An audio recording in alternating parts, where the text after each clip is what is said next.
everyone. Welcome to the Nonprofits.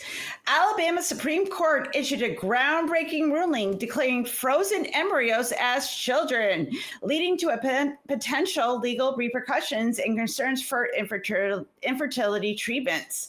The decision could influence other states, affecting reproductive rights nationwide. In a case involving parents whose embryos were destroyed, the court deemed the embryos as extrauterine children covered under wrongful death laws. This shift in legal status may impact fertility treatment costs and availability, as well as individuals' rights over their embryos. Reproductive rights advocates warned of the ruling's chilling effect on infertility treatments, potentially limiting options for patients. The decision has sparked debate over the definition of life and its implications for reproductive medicine, with concerns about religious and political groups leveraging the ruling for their agendas.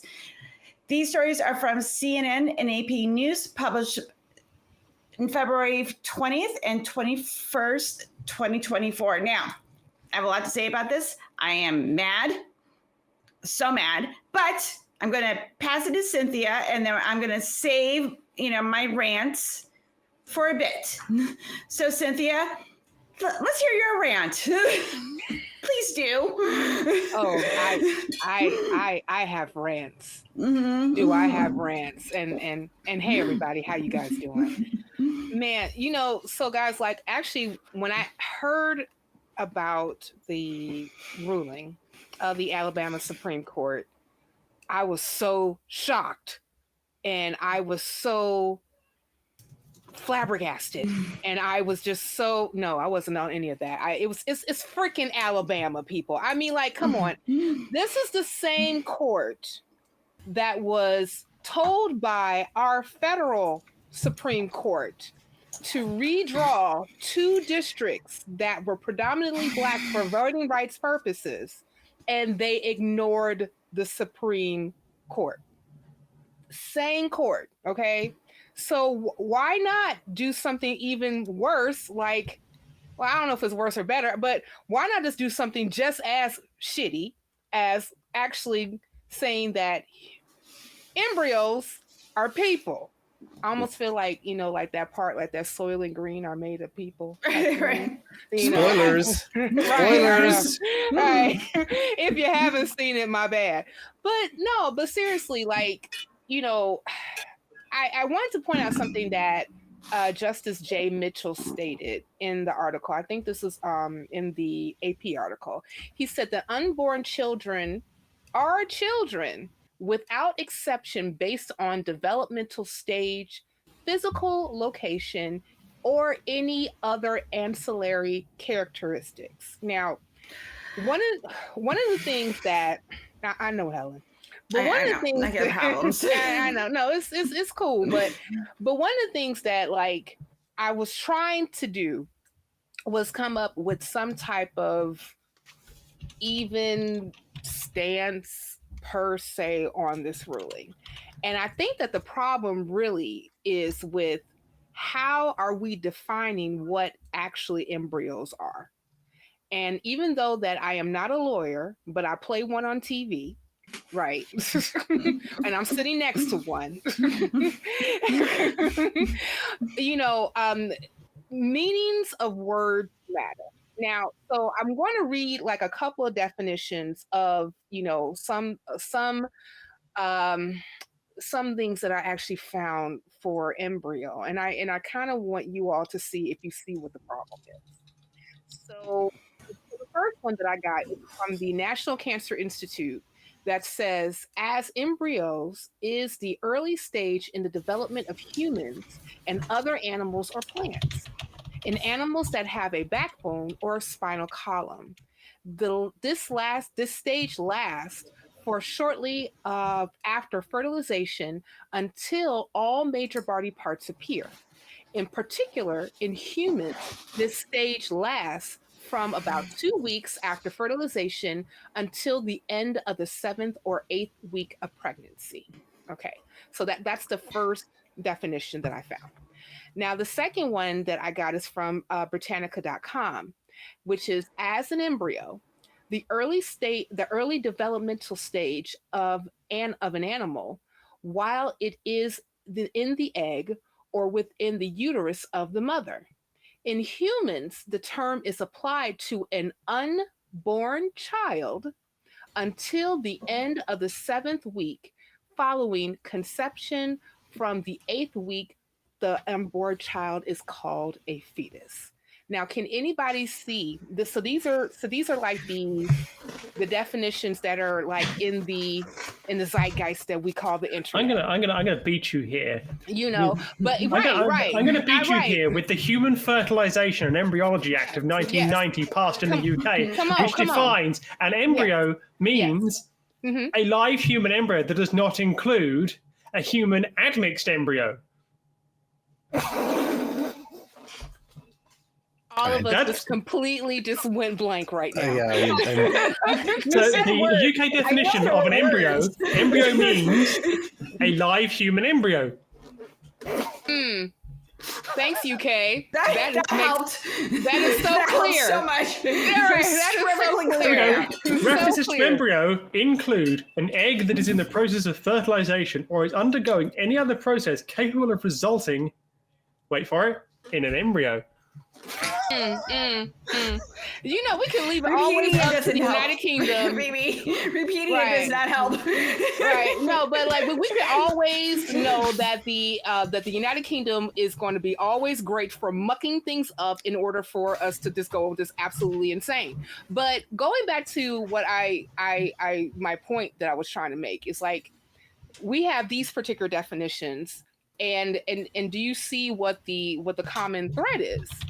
They're all pointing to embryo equals child or developing into child, okay? Which is where I'm pretty sure Alabama and anybody who is not familiar with the present definition that I actually found, and I got this from Stat News that was published in April 17, 2023. And this is actually the definition that most medical boards are going by.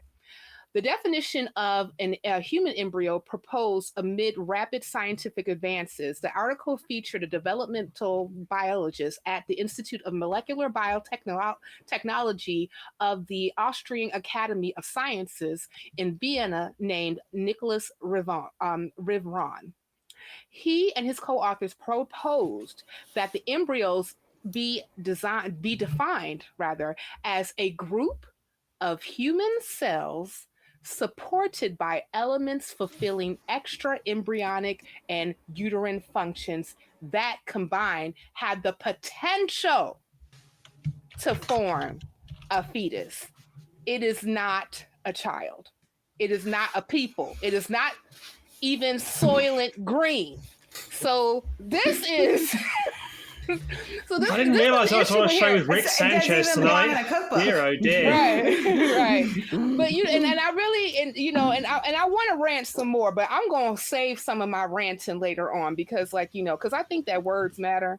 And I think that, how these people are thinking and their unwords are mattering, unfortunately. So I don't know. Phoebe, that's a good question. Are they thinking or not?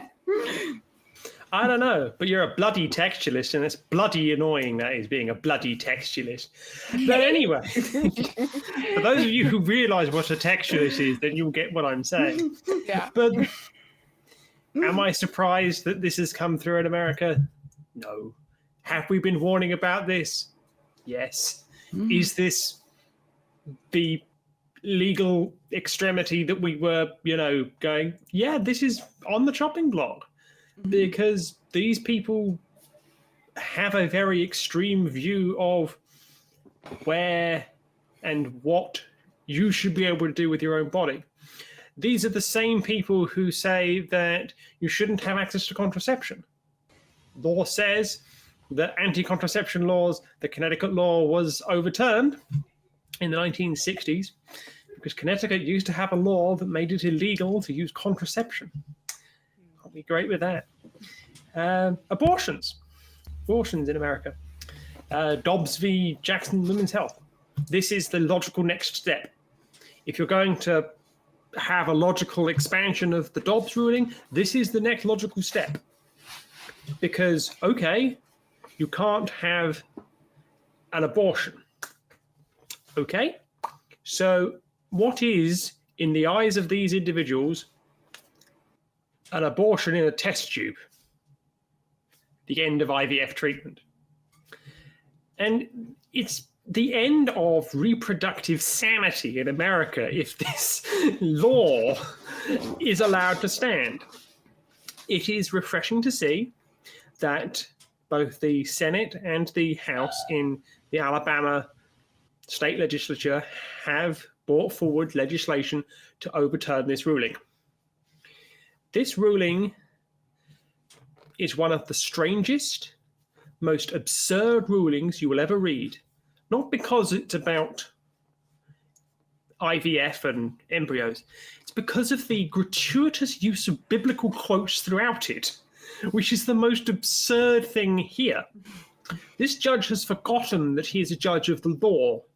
This is not the Republic of Gilead when we're holding up a Bible and pronouncing people guilty based on Ephesians 13 through 12.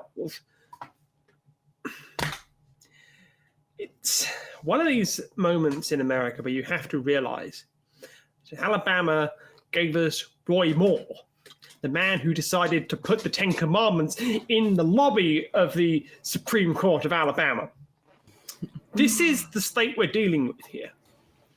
And when everyone outside of the judicial bubble of the Supreme Court has gone, what are you doing? And we're talking like the Alabama legislature here. We're talking candidates for president on the Republican side, Donald Trump, Nikki Haley, both saying, what are you doing on this? When you have that kind of spread across the entire political spectrum, from everyone from the leftist person to everyone to the most extreme person in the Republican Party that's not on board with this, how far from the apple tree have you fallen?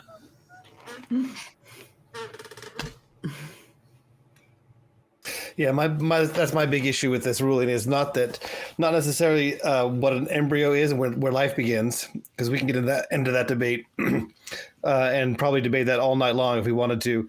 But it's the fact that God was brought so much into the ruling, right?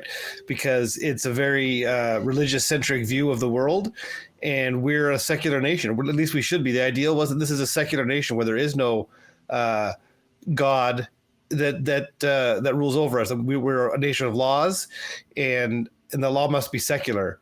When you have a law that favors one religion over another, well, who gets to make the decisions? Well, whoever's in the ruling party, right? Whoever, it's Christians over Muslims if there are more Christians, or it's Muslims over Christians if there are more Muslims, or more the Jews over Christians, or whoever. When you put God first, whoever is the majority, their religious views are going to win, and their religious views are going to take precedence. And citing God in a court decision, it's not okay. We're not a country of laws from the Bible. We're very much a country of secular laws that do not come from the Bible. Many people in the ruling, I believe he says that we're created in the image of God. Well, many people, myself included, I don't believe we are created in the image of God. If we were created in God's image, then we're created in the image of an absolutely tyrannical monster. And I choose not to believe that's what I was created in. We're human beings, and we're here to hopefully live good lives. And we need to come together and find a way to cooperate together. And the best way that we have found to do that is via secular laws and secular rules, and letting people's religions be private and part of their personal lives, but not part of our public lives. Helen? So so we were talking about the religious language in this article. So let me quote. So the Liberty Council, a nonprofit, says it works to advance religious freedom, the sanctity of human life, and the families. said it was using the Alabama ruling as a precedent to argue a proposed amendment in Florida, where I live, aiming to protect abortion rights, will take away a protected right to the life for the unborn. Every human life begins as an embryo. And now the Alabama Supreme Court has upheld the decision of its citizenry that every unborn life should be protected, no matter their stage or location. Liberty Counsel founder and chairman Matt Staver said in a statement. Now, the Matt Staver and those of the Liberty Counsel are basically just reciting what the Alabama Supreme Court has just kind of taken as fact, with no science, no fact checking, no thought to the physical, financial, mental, and emotional well-being of the people that are going to be affected by this. Because, you know, if you get rid of the embryo, the baby Jesus is going to cry. We can't have that, you know. Boo-hoo. And boo-hoo. And if this, and I'm glad that the legislator and the judicial branch are like, no, you can't do this. This is fucked. Like, stop it. You're going to hurt yourself. Stop it now. But this is financial and reproductive right slavery, because you are locked into, if you have to pay for, you're not going to use the embryos. Okay. But families are the couples and families are the ones that pay for the storage of them until they're ready to be used. Now, let's just say that, you know, you had a couple kids and you had saved your embryos, you know, maybe you decide you'll have another child. When does that end? Do you have to keep them indefinitely? I can answer that. Okay, please tell me. Having read the ruling, it never ends. You are responsible beyond. So say you have children and then they have children. Yeah. The embryos you used to create your children must still be kept alive even after their grandchildren are born. And grandchildren are dead. So the natural course of life. So again, under this ruling, you can never, ever, because it is according to the state going to pick up that cost? I don't fucking think According to the ruling, the law which they were citing from 1872, which name escapes me right now, applies here in perpetuity. Yeah. So there is no time limit. There's no sunset clause on this. No, nothing. It is in perpetuity. And that's financial slavery, because you are now locked in to paying for this and your future generations of your family are locked into paying for it. Here's the next question. Yeah. What if you just simply stop paying?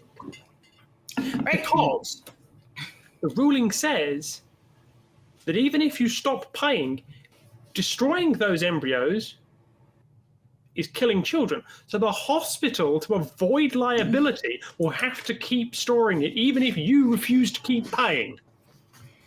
And the hospital can come and sue you, but if you've got no money, they can't get blood out of a stone. They've effectively made IVF illegal because nobody is going to go to medical establishment. No medical group is going to start storing embryos anymore because because people are going to stop paying and then they're going to be on the hook for it, either civilly or even somebody could be criminally liable for destroying embryos that they can't afford to store anymore. Well, one of the things that could possibly happen, if you guys think about this, like, since you bring that whole thing up about you have to keep the embryos in perpetuity, you can't get rid of them, even if when you froze them, you became a grandma, a great grandma, a great grandma, and then you is dead and gone. Even if you're dead 100 years, your estate is required to keep paying. Yeah. So basically, but basically, what they're saying is that in perpetuities, these particular embryos are going to stay, and they become wards of the state. Can I collect taxes on my embryos? Can I claim this if they're children. If they're children. Are they protected under the same laws as children in the state of Alabama? Because if you're saying they're people, then they should have the same rights as people. That's some serious tax. Those are some serious tax credits there. Maybe I'll go to Alabama. I know. If you have 30 embryos, that's you Get some get embryos stored, 30 tax. claim them as 30 tax and never pay tax again. That's the flip side of this ruling is if embryos are children, well, then I can claim them as tax credits, right? Yeah, you can earn income credit, tax credit for your embryo children. Yeah. Do you have to put them down as individual dependents on your tax form? Right. I'm like, I have 30 children. Right. State of Alabama. Where's my tax credit? I pay to keep them bad boys up every year. They are costing me a penny. I'm going to get all the money I can get out of Alabama because they know how to party. And federally, okay? It's a $2,000 tax credit per kid, isn't it? Federally? Yeah, so heck yeah. Yeah. But 30 kids, $2,000. Getting back to the issue here. Yeah, go ahead. The fact pattern of this case is actually quite a sad case. It's actually a very sad case when you drill down into it. Yeah. Because accidents happen. So the fact pattern of the case is a technician dropped on the floor some embryos that destroyed them. And I thought it was another patient. Somehow a patient got a hold of them and dropped them. It was a technician. Oh. Yeah. And instead of suing at tort, they have sued at statute, statute law instead of tort law. So tort law is wrongs against the person, and they've used the law, the Wrongful Death of a Minor Act. Yeah, which I can see why they've done it. I can see the pain behind this lawsuit, and I don't begrudge anybody bringing such a lawsuit. And it's very sad that this has happened because there needs to be a way of making the people whole again without destroying the whole system, which is what happened here. And there needs to be a way of preventing this incident occurring again. Does it account to the wrongful death of a minor? No, in my opinion. But that shows one more glaring thing, that there is a gap in the law in Alabama. If I had been ruling on this case, I would have said, I feel for you. I really do feel for you. But as it currently stands, the law does not cover your case. The legislator needs to be legislating on this. I'm not going to be legislating from the bench here. I'm not going to be expanding this law, which is what annoys me the most about this case. Is that the separation of powers is out the window because they're legislating from the bench, and the separation of church and state is being attacked again. Yeah. So the legislator needs to step in and turn around to the justices and go to the 8 of them that said, this is the ruling. Do not legislate from the bench. You are not a legislative organ in the state of Alabama. You are a judicial organ. Stop legislating from the bench, because at the moment, we used to hear the term activist judges a lot from people who were conservatives. This case is activist judicial ruling in front of you, straight up, because they are saying this is what the law should be according to me, not what the law actually is. And that's the most disgusting thing here, because they aren't using the law as the basis, they're using religion as the basis to write a new law. Yeah. Yep. Yeah. And I think to your point, because I decided to look up a little bit about the Alabama Supreme Court, which is all old white people. And what? No, I know, right? I know, right? Yeah, because our government is so diverse. Right. Everybody's represented. Well, check this out. They got two women on the bench. Oh boy, look at that DEI, y'all. But when I was even looking up some of the background on like the two women that are actually on the court. Let's see. I think that And this was a it 7-1 decision, right? This wasn't like yeah 4-3. This was or 4-4. yeah This was no 7 it to was 1, it was yeah it was 8 to 1. overwhelmingly 8-1. Yeah, it was crazy. yeah There was only one dissenter. Yeah. yeah, and it's probably was one of the guys because like Kelly. Okay, so it's Kelly Wise is one of Mhm. them. And I believe, and she and her husband are members of St. James United Methodist Church, where Justice Wise taught children's Sunday school, vacation Bible school, and a small group Bible study, and has served on the parish staff relations board. And Sarah H. Stewart, who is a member of the Girl Scouts of the Magic Empire Board. I don't even know what the hell that is. What is that? Magic Empire Board? Yes, the Board, Magic like, Empire That sounds Board. like a D&D thing. Yeah, maybe, just maybe. And also they are members of the Ashland Place Methodist Church. But one of the questions I was actually going to have, and Phoebe already answered it, is about what type of implications is this particular ruling going to have. And basically what we have is the same thing that we've been seeing ever since that we had a more conservative court on the federal level, is actually courts deciding to legislate from the bench. And that's exactly what they're not supposed to do. And also another thing that they're not supposed to do is to throw their particular belief systems into how they rule. And it's unfortunate that we are here right now. And I'm hoping to everything that some type of legislation from the legislative branch in Alabama comes to actually quell this issue. But if you, dear viewer, want to quell more issues or just watch more stuff from us, down here, there's a video here, there's a video there. No, over there. Just click. Click all the things. Click all the things. All the things. Click them.